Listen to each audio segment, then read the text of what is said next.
Hello for today's video guys, dahil Sunday ngayon pupunta tayo ng park guys.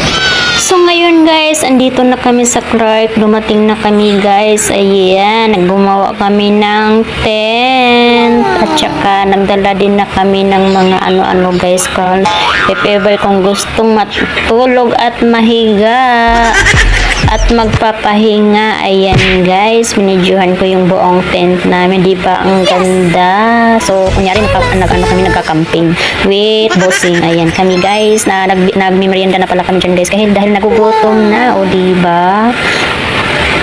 Tapos binigyan ko rin si Eliza ng pagkain guys. Actually fruit yan guys, hindi pa actually kami kumain ng pagkain na dinadala at niluluto ko guys. So ayan guys, papakita ko sa inyo yung pagkain namin na niluto ko kanina with fruits, o diba? Tsaka ang dami naming dala ng mga drinks guys. Ayan. At saka yung pagkain ni Bossing guys, nagprepare niyan guys. Sandwich yan. At saka ayan guys, o diba ang ganda ng aming Eliza. So ayan guys, o diba ang ganda ng setup namin ng aming camping guys. Kunyari nagka-camping kami guys, pero saglit lang kami dyan, mga ilang oras lang. Alam nyo naman, hindi pwedeng magdadrive si Bossing ng gabi, kaya saglitan lang kami dyan hanggang 5 PM lang talaga kami.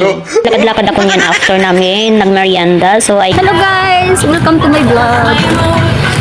Guys, nagpaikot-ikot na kami dyan guys ni Eliza. Nalakad-lakad lang kami dyan guys. O diba, papakita ko sa inyo yung Air Force Park guys. So ayan si Eliza guys, sumakay sa hindi ko alam kung anong tawag dyan. Charot, hindi naman ako mahilig manood ng mga movie kaya siyempre, alam ko naman yan dati. Siyempre, alam mo naman yung memory ko. Hindi na nagpapangsong, charot. Ayan guys, o diba ang ganda ng ang ganda ng Air Force Parks guys. Hindi lang maayos yung video natin kasi yung camera natin. Siyempre, mamurahin lang yung cellphone natin guys. Kaya so ayan guys, natapos na natin pag-ikot yung buong Air Force Park guys. So ito, kumain na tayo guys. O diba?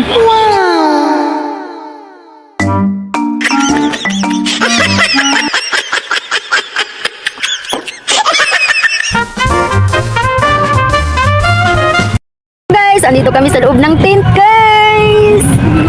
Naranasan na rin namin mag-tent. Naglalaro lang kami dito guys, naglaro-laruan. What? Ganito yung bahay-bahayan na pang sosyal. Mama, may kagalit na naman sa atin yan. Pero sila isa ng yung una niya, dinala niya. Tsaka ito naman yung teddy bear niya, dinala niya. Kasi para pag natulog siya, may ugat siya. I love you. Tapos ito naman yung namin guys. So, try talaga namin nagka-camping. Tapos dito dami naming food. Dami naming Tapos nakalimutan ni mama yung drinks ko, guys. No. Sorry naman, nakalimutan ko yung drinks ni Eliza guys.